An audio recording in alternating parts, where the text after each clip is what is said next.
অন্যের মনের কথা বুঝতে পারো আর নিজের স্ত্রীর কথা বোঝার ক্ষমতা তোমার নেই। তোমার চোখে এখনো নোংরা লেগে আছে প্রতিমা।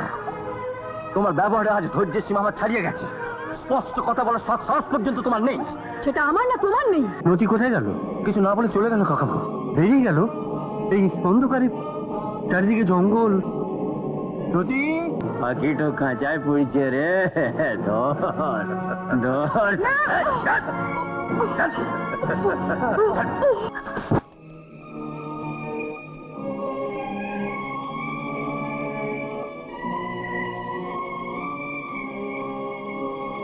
দেবু আয় আয়,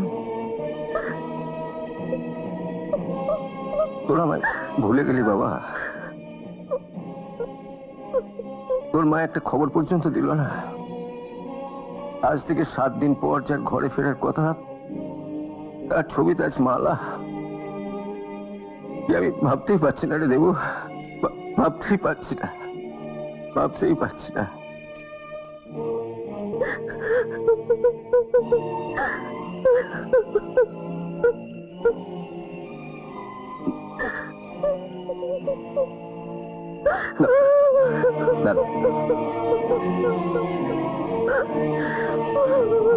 না না না, ওটো ওটো ওটো ওটো।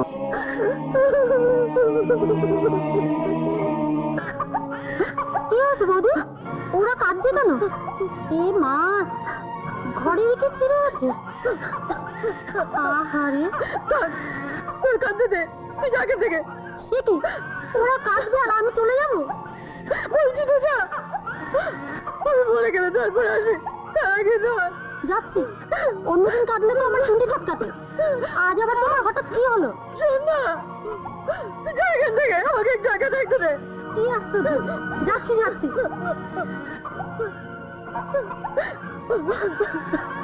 ঘরে রেখেছিল আছে? কি হয়েছে তোমার? পাগল হয়ে গেলে নাকি? বলে তোমার খুব সুবিধা হতো তাই না? মানে অন্যের মনের কথা বুঝতে পারো আর নিজের স্ত্রীর কথা বোঝার ক্ষমতা তোমার নেই। আমি যদি ওকে ধরতে তোমার বাঁধবে না? এ কাজে তুমি দেখতে পাচ্ছ না? ওই কাঁদতেই জন্মেছে, ওদের সঙ্গে প্রতারণা করতে তোমার লজ্জা করলো না?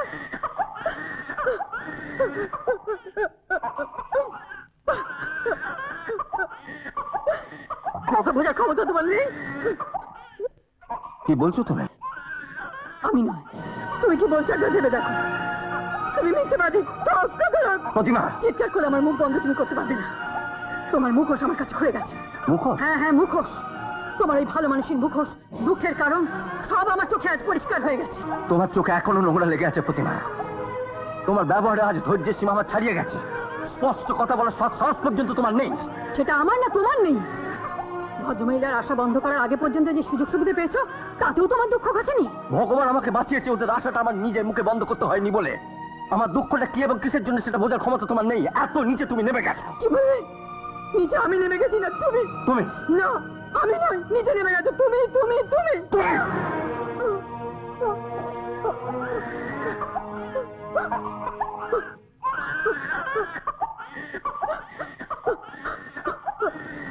বলিস কি?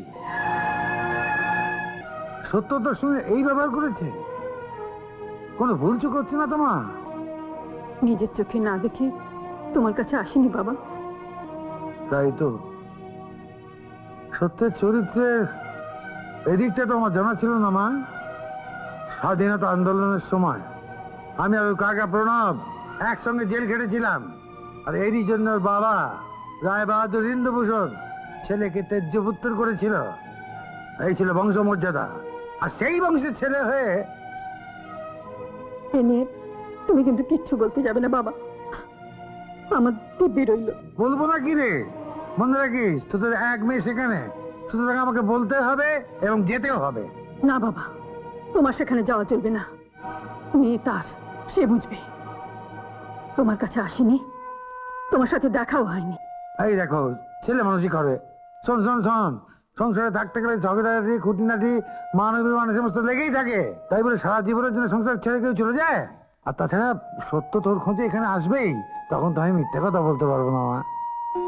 বাবা, আমার মুখের দিকে চেয়ে, আমার মেয়ের মুখের দিকে চেয়ে তোমাকে মিথ্যে বলতেই হবে বাবা।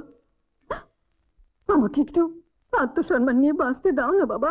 এতে আত্মসম্মান হারানোর কি আছে আমি তো কিছু বুঝতে পারছি না। আর সামান্য ব্যাপার নিয়ে তুই তোর অধিকার ছেড়ে চলে যাবি, কেমন কথা? সামান্য? তুমি জানো না বাবা, ও বাড়ির আবহাওয়ায় আমার শরীর আর মন দুই ভিসিয়ে গেছে। আমি মেয়েকে মনের মতো করে মানুষ করতে চাই, ও বাড়িতে থাকলে কিছুতেই তা সম্ভব হবে না। তুমি অধিকারের কথা বলছো, তার জন্য তো আমার আরেক মেয়ে রইল ওখানে। তুমি তাকে একটু দেখো বাবা। কিন্তু তোদের কথা তো জানতে চাইবে। তুমি কি করে জানবে? আমি তো এখানে আসিনি, সবাই সেটাই জানবে। এটা আমাদের বদনাম হবে, সেটা তুই বুঝছিস না কেন মা?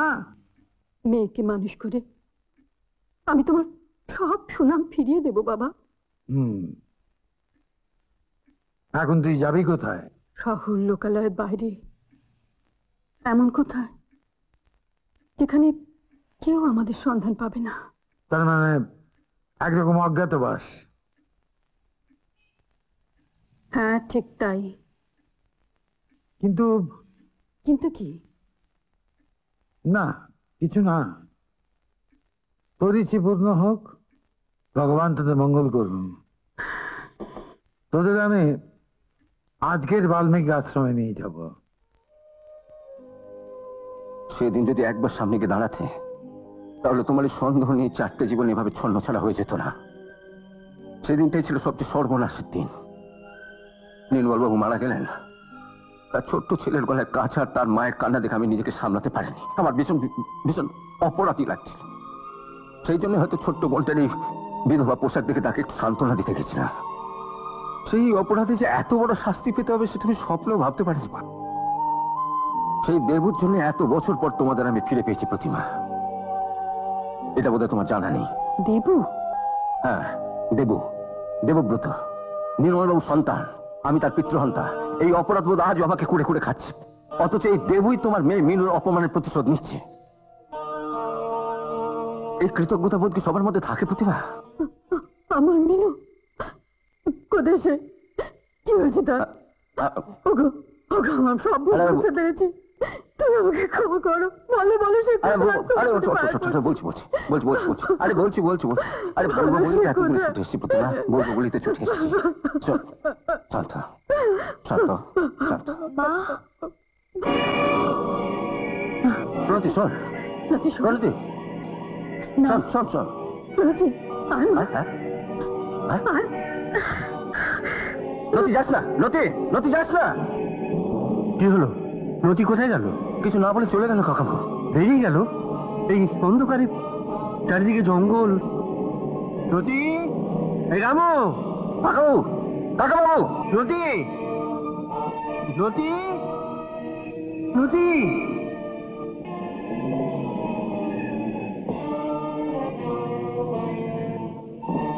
নতি,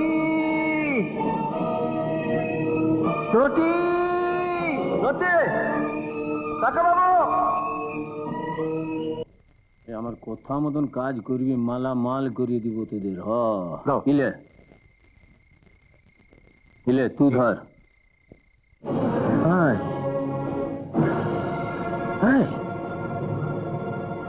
পাখি তো নিজে নিজে খাঁচায় ঢুকছে রে। হ্যাঁ, শালুকে ধরতে হবে। এই তোরা ওদিক পানে যা, তোরা ওদিকে।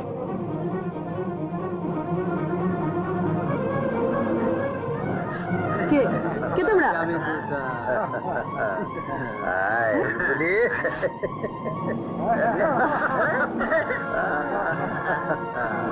খারাপ করে গেছে মাইরি।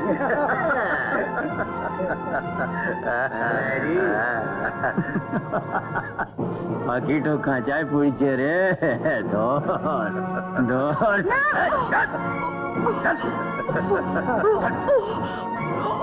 জানে মারি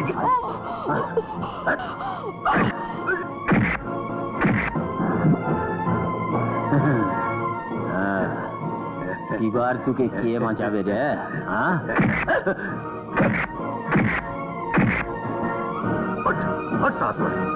চল চল চল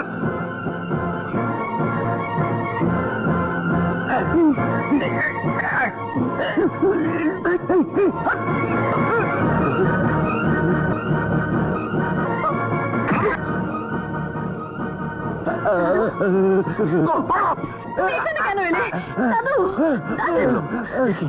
চলো এক্ষুনি হসপিটালে নিয়ে যেতে হবে। কি হচ্ছে কাকামা কি হচ্ছে? হ্যাঁ, একটু ইনজোর্ড হয়ে গেছে।